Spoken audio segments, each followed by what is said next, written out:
Welcome. In this EEE 141 lecture, we will discuss compensation of feedback amplifiers. Our objectives for this lecture are the following. First, we will define what compensation is. Next, identify different compensation techniques to improve the stability of feedback amplifiers.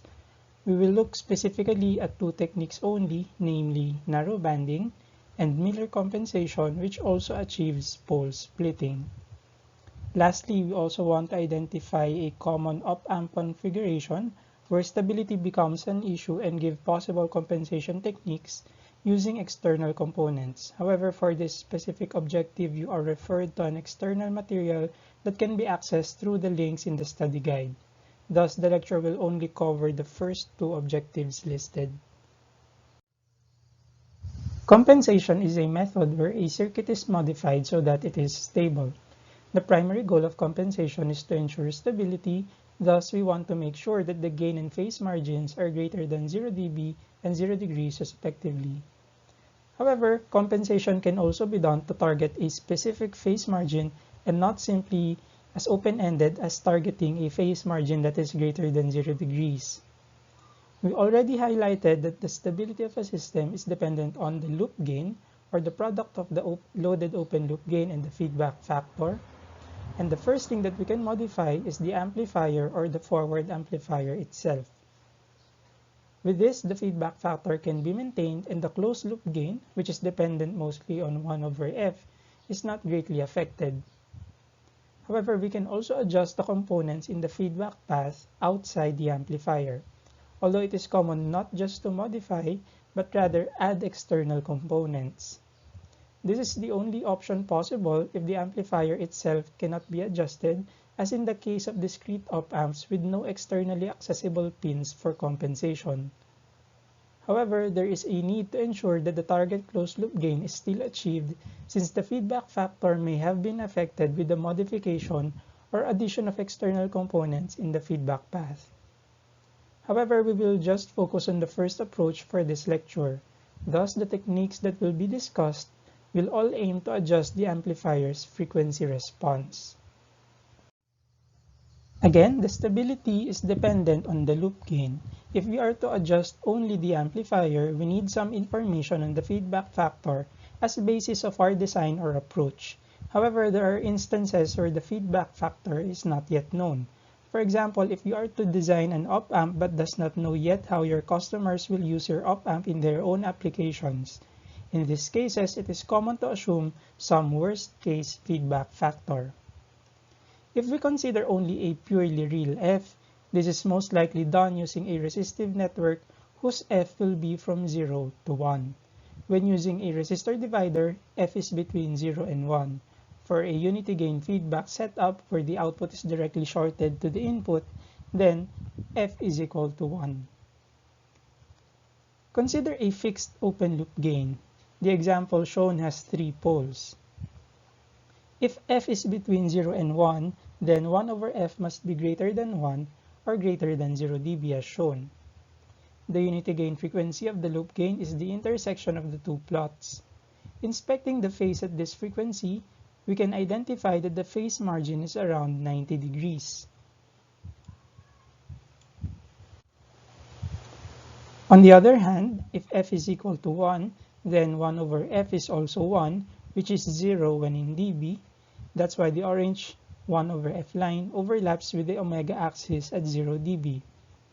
Identifying the phase margin for f is equal to 1 results in a smaller value as compared when f was between 0 and 1.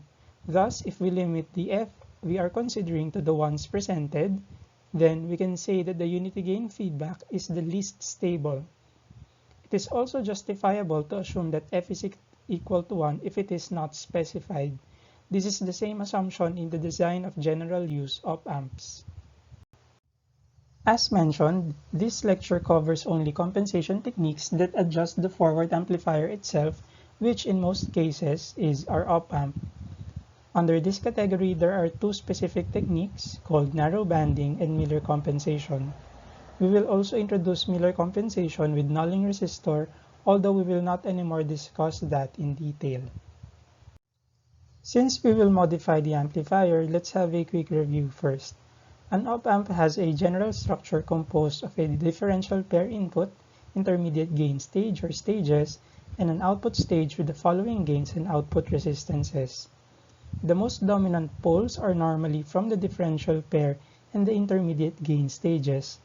The output stages pole is usually at a much larger or higher frequency as it is designed to have a very low resistance in the few tenths of ohms or below.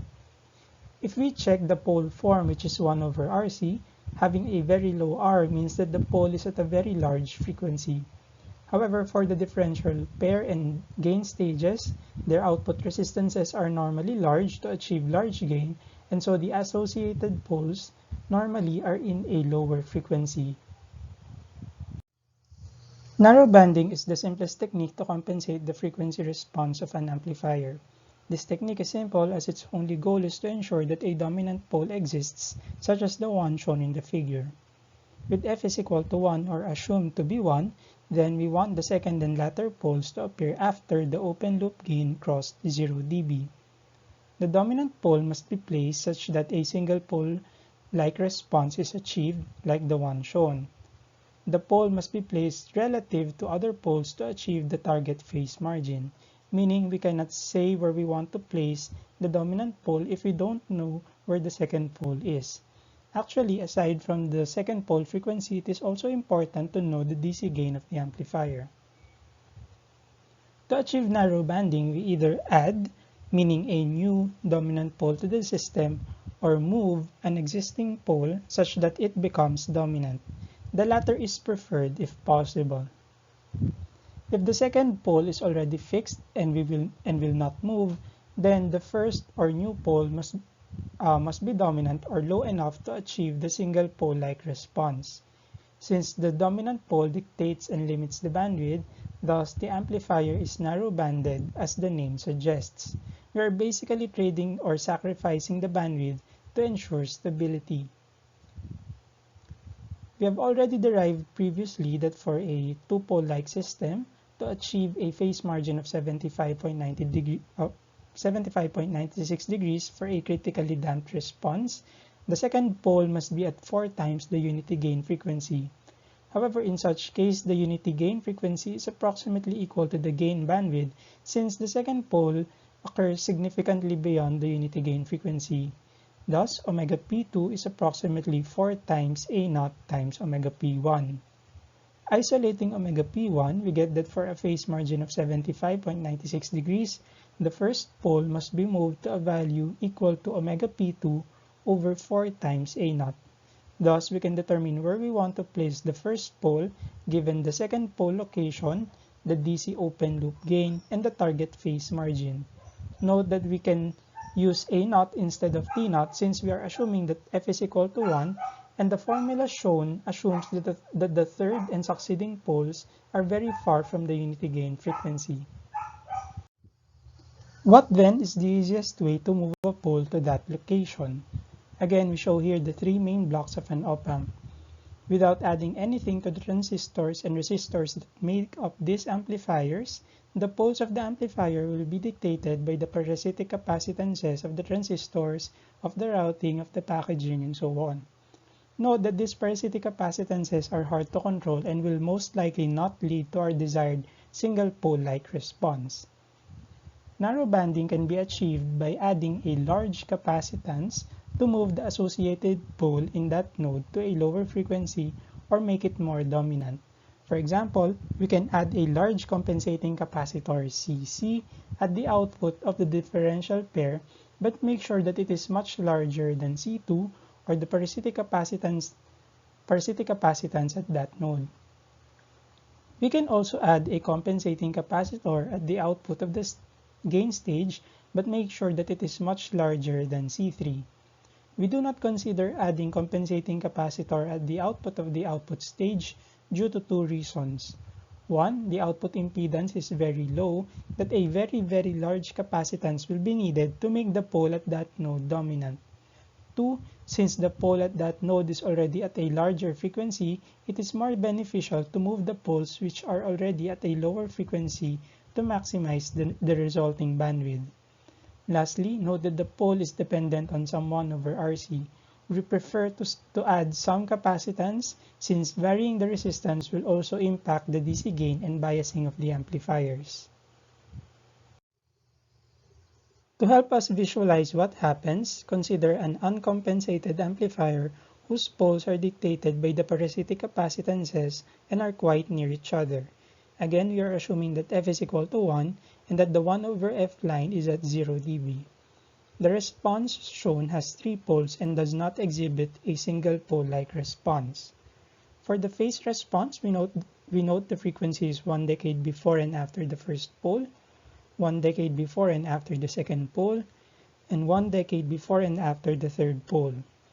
The phase shift contributions of the second and third poles have an overlapping region where the phase will have a negative 90 degree per decade slope. Identifying the phase at the unity gain frequency reveals that this amplifier is unstable with F is equal to 1 since the phase at omega u is already beyond negative 180 degrees. Narrow banding this amplifier means we move one pole to a lower frequency to improve its stability. The best choice is to move the one that is already at the smallest frequency, omega p1. Moving omega p1 means that the negative 20 per dB decade starts earlier and the open loop bandwidth is much smaller. Note, however, that the second pole is not moved and the minus 40 dB per decade slope starts at the same frequency.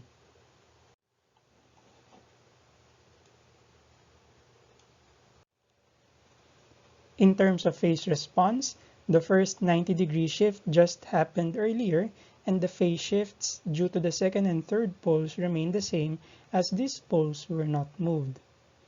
The most important part in moving omega p1 is that the unity gain frequency now occurs earlier. Thus, the basis for the phase margin is at a lower frequency. We get a better phase margin and the system is now stable at the cost of a smaller unity gain frequency.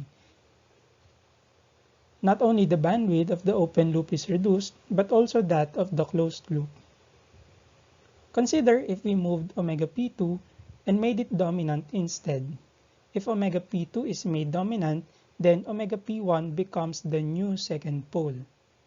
Omega p2 must be moved even earlier just to place the unity gain frequency before the old omega p1. Thus, choosing to move omega p2 will result in an even more degradation of the system's bandwidth, and that is why it is preferable to move the lowest pole prior to narrow banding. The advantage of narrow banding is its simplicity, as only a single component needs to be added. On top of that, the analysis needed is also simple since adding a capacitor at a node to ground will just move one pole and leave the DC gain and other pole locations unaffected. Its disadvantage, on the other hand, is the reduced bandwidth as the name suggests, and also the financial cost of another large capacitance. In narrow banding, the required additional capacitance is normally very large to ensure that a pole is dominant. In the context of IC design, a large capacitance would require a large chip area. The cost issue is also present in discrete implementations. The resulting bandwidth of the open loop amplifier after narrow banding is dictated by the DC gain, the second pole frequency, and the target phase margin. Ideally, we do not want to reduce the DC gain nor the target phase margin. Thus, the only way for the bandwidth to improve is if the second pole can be moved to a larger frequency. If the second pole is moved to a larger frequency, then the unity gain frequency can also appear at a larger frequency. Unfortunately, moving a pole to a larger frequency is not easy to do or requires some other trade-off. The next amplifier compensation technique is the Miller compensation. This technique uses the Miller effect to achieve a larger effective capacitance than the actual capacitance added. The addition of the Miller capacitance also achieves what we call pole splitting. The Miller effect can be visualized with the diagram shown. The Miller capacitor, now acting as our compensation capacitor, is placed across the input and output of an amplifier with gain A. The Miller capacitor has an effect on the input capacitance Cin. At the input side, the Miller capacitor adds an effective capacitance equal to Cc times 1 minus A. If the amplifier is inverting or if A is negative, then the effective input capacitance is larger by a factor of 1 plus the absolute value of A. Thus, if the magnitude of A is large, then a much larger capacitance is achieved than when Cc is placed from a node to ground. The Miller capacitance also provides an additional output capacitance of Cc times 1 plus 1 over A. However, if the magnitude of A is very large, then the additional output capacitance is simply approximately Cc. The Miller capacitor is normally placed across the input and output of the gain stage. Aside from maximizing the gain for the Miller effect, the large effective capacitance also appears at the same nodes identified for narrow banding. Instead of analyzing an op-amp with a compound or multi-stage gain stage, we will simplify the analysis by assuming that the gain stage is a common source stage. The analysis is further simplified by lumping other circuit components into C1, C2, R1, and R2. Specifically, we take C1 to be the total capacitance to ground at the gate node, which should include the parasitic CGS and other parasitic capacitances from the previous stage. C2 is the total capacitance to ground at the output or the drain node, which includes parasitic CDS, CDB, and other capacitances from the next stage at that node. Cc is the Miller compensation capacitance that is added to ensure the presence of a dominant pole to achieve a stable response. R1 is the output resistance of the previous stage. Lastly, R2 represents the parallel combination of the transistor's output resistance, the amplifier's load resistance, and the input resistance of the next stage. The small signal equivalent circuit is shown. Note that the parasitic capacitances are already accounted for in C1 and C2. The output resistance is already accounted for in R2. Performing KCL at the gate node, we get VGS minus VI over R1 plus VGS over 1 over SC1 plus VGS minus Vout over 1 over SCC. We can also set up a KCL equation at the drain node. Thus, we get Vout over R2 plus Vout over 1 over SC2 plus GMVGS plus Vout minus VGS over 1 over SCC. VGS can be isolated in the first equation. The VGS expression can then be substituted into the second equation, which leaves the equation to be in terms of Vin and Vout only. Manipulating the equation to isolate Vout over Vin should give us the transfer function shown. The DC gain is simply negative GM times R2. The system also has 1, 0 due to Cc and has 2 poles. Further inspection of the equation reveals the Miller effect with the help of how the terms are arranged. The green terms show that the capacitance seen by resistor R1 at the input side is C1 in parallel with some Cc times 1 plus GMR2.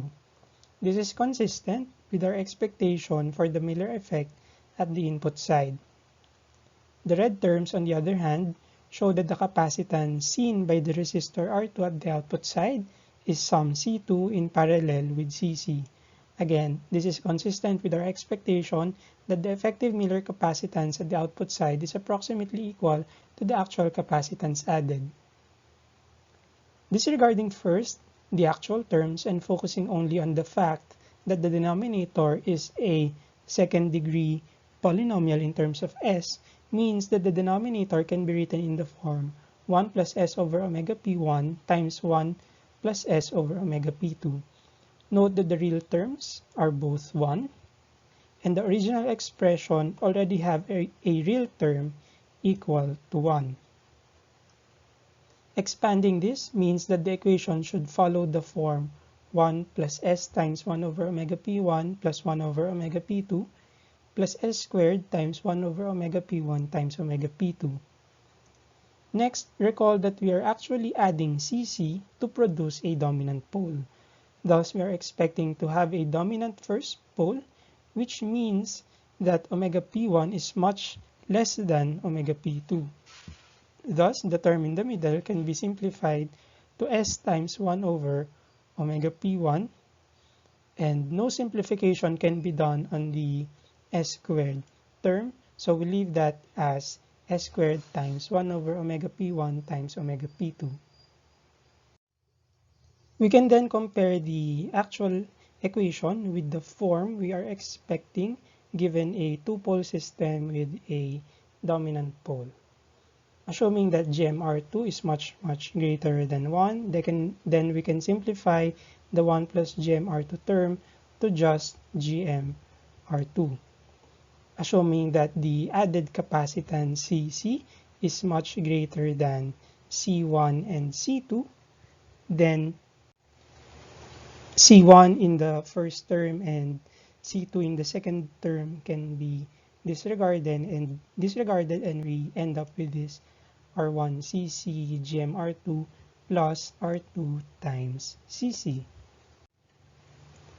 R2 CC can then be factored out, and the equation is thus R2 CC times GMR1 plus 1. Lastly, if we also assume that GMR1 is much greater than 1, then under the realistic assumptions listed and used along the way, then the first pole must be approximately equal to 1 over R1 times CC times GMR2. The first and dominant pole is the one associated with the input side, and the capacitance seen by R1 is approximately CC times GMR2. After obtaining an approximate expression for the first pole, we now need to operate or look at the S squared term. From our expected form, even before assuming that a dominant pole exists, the factor multiplied to S squared must be equal to 1 over omega p1 times omega p2.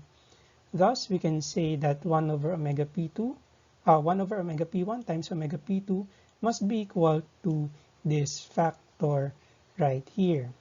However, what we have an approximation for is omega p1, and we have previously shown that omega p1 is approximately equal to 1 over R1 CC GMR2, assuming that a dominant pole exists. Thus, isolating omega p2, we get that omega p2 is approximately equal to R1 CC GMR2 over this factor here. However, R1 and R2 are both present in the numerator and the denominator, and so we can cancel them out, and so we end up with omega p2 approximately equal to Gn times Cc over C1 C2 plus Cc times C1 plus C2. We must then be able to make the same assumptions for consistency. We have previously assumed that Cc is much greater than C1 and C2, and applying or using that again, we get that omega p2 is approximately equal to Gm over C1 plus C2. Note that the second pole is not anymore dependent on R2, even if the pole is the one associated with the output node. Furthermore, the second pole is not dependent on Cc, but rather C1 and C2 only. To summarize our results so far, with our added Miller compensation capacitance, the first pole is around 1 over R1 CC GMR2, while the second pole is around Gm over C1 plus C2, given all the assumptions made along the way. However, if we did not add the Miller compensation capacitance or capacitor, then some C mu still appears across the gate and the drain nodes. However, this is just a small parasitic capacitance equal to the MOSFET's CGD. Assuming that this parasitic capacitance is much smaller than the lumped capacitances C1 and C2, then we can just disregard C mu altogether and say that by inspection, the poles will be at 1 over R1 C1 and 1 over R2 C2. Now, the pole locations before and after compensation are tabulated for ease of comparison. For the first pole, note that R1 is present as a factor both before and after compensation. However, we assume that CC is much greater than C1. Additionally, GMR2 is also much greater than 1. Thus, we can say that the first pole decreased by a large amount. For the second pole, note that before, the pole location is dependent on C2 only. After compensation, it then became C1 plus C2. We are sure that C1 plus C2 is larger than C2 alone. Thus, focusing only on the capacitor terms or capacitance terms, we will tend to think that the second pole decreased after compensation. However, note that C1 and C2 are both parasitic capacitances, and it is possible that C1 is not very large compared to C2. However, if we focus on the 1 over R2 and the GM factors, we need to recall that we assume that GMR2 is much greater than 1. Thus, GM must be much greater than 1 over R2. Thus, we can say that the second pole increased or moved to a larger frequency, with the first pole moving to a lower frequency and the second pole moving to a higher frequency. The Miller compensation technique is thus able to achieve pole splitting, and the bandwidth that can be extracted from the amplifier after compensation is expected to be a bit larger than if simple narrow banding is done. Note that increasing CC decreases or always moves the first pole to a lower frequency. However, since the second pole is GMC1 plus C2, increasing CC further will not affect the second pole's location. Thus, there is a limit to how far omega P2 can be pushed to higher frequencies. Nonetheless, it is possible that if omega P2 is pushed large enough, or if GM over C1 plus C2 is high enough, then a different pole in the op-amp may act as the new second pole. Note that we only limited our analysis to the gain stage, and so there are other poles in the system that were not considered. Thus, a different pole might be the one limiting the stability of the system after this pole has moved to a larger frequency. Lastly, C mu is a parasitic capacitance that is much smaller than CC, and thus adding the compensating capacitance moves the 0 to a lower frequency, which we have not yet considered in our analysis. Looking back, the numerator has the form 1 minus S over GM over CC, which means that the system has a 0 at the right half plane at some positive GM over CC. This right half plane 0 introduces a negative 90-degree phase shift, just like our poles at the left half plane. Thus, the right half plane 0 both boosts the gain magnitude but lags the phase, which is a dangerous combination in terms of stability. The right half plane 0 increases the loop gain but tends to make the system flip to positive feedback. Therefore, increasing CC to narrowband the amplifier can also become dangerous as the right half plane 0 also moves to a lower frequency. If we consider the second pole's location using our assumption that CC is much greater than C1 and C2, it turns out that omega Z is now at a lower frequency than omega P2, which means that omega Z will decrease the phase even before omega P2 does. Therefore, the 0 now becomes more critical in the stability analysis than omega P2, not to mention that there might be other poles from other stages. Thus, it is best to limit CC to the point where the 0 is still farther than the original location of the second pole to benefit from pole splitting. Even with those complications in choosing the Miller compensation capacitor value, Miller compensation is still common in op-amp design. Remember that the effective Miller capacitance is larger by a factor of the amplifier's gain, so the required capacitance is much smaller. Thus, the chip area this will occupy is much smaller and the production cost will also be smaller. The figures show the internal schematics of LM741 and LM358 with the Miller compensating capacitors highlighted. In some op-amps, these nodes are accessible and the user may connect their own compensating network. It is also possible to compensate an amplifier using a compensating capacitor in series with what we call a nulling resistor.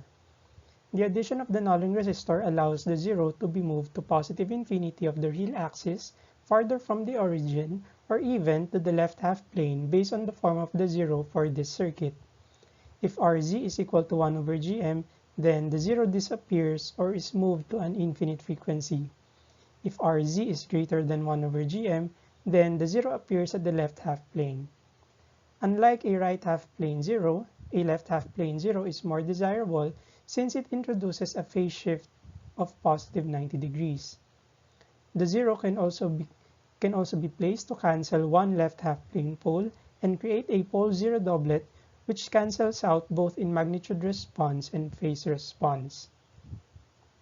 However, the addition of the nulling resistor also introduces another left half plane pole with the additional node in between the compensating capacitor and the nulling resistor.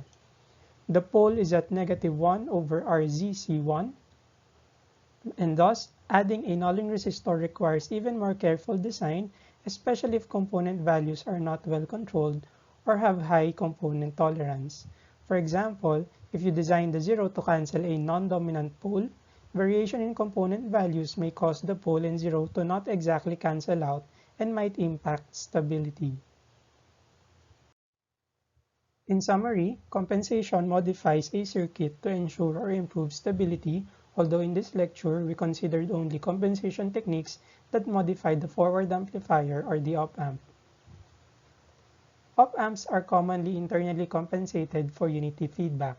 However, if a frequency-dependent feedback factor or an F that is greater than 1 is used, further inspection of the stability of the system is needed. Op-amp compensation techniques include narrowbanding and Miller compensation. Narrowbanding moves one pole to be dominant, and this is done by adding a large capacitor from a node to ground.